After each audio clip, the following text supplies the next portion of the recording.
Tervist, head sõbrad!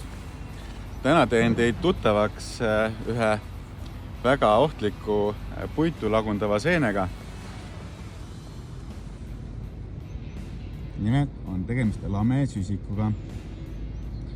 Näeb selline välja, nagu nimigi ütleb, süsi, nagu puukoor oleks justkui sööstunud.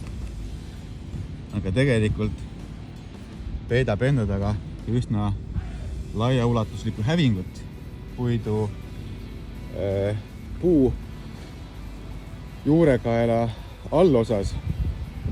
Ja ei ole väga harv juhus, kui me näeme seda ka puude harunemiste vahelt, kus on kehvad harunemised, et ka seal on see tige tegelane.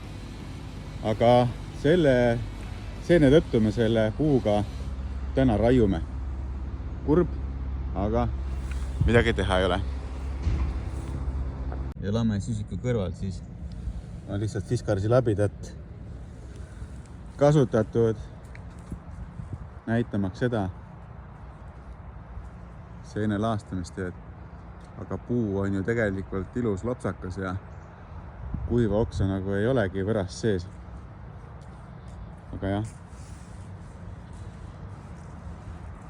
ohud varitsevad mitmel rindel.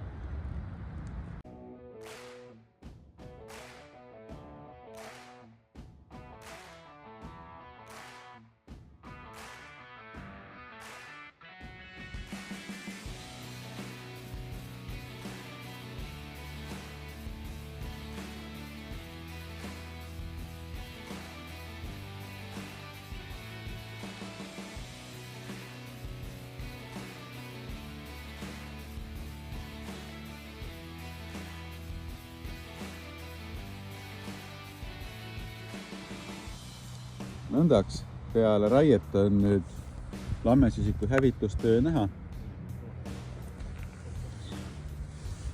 Ehk siis kuna see lamesüsik lagundab kõiki erinevaid puidukomponente, siis sellel puul puudub elastsus ja enam ei hoia see puit enam ta kenasti kinni ja siis langeb ta lõpuks sinna, kuhu ta langeb.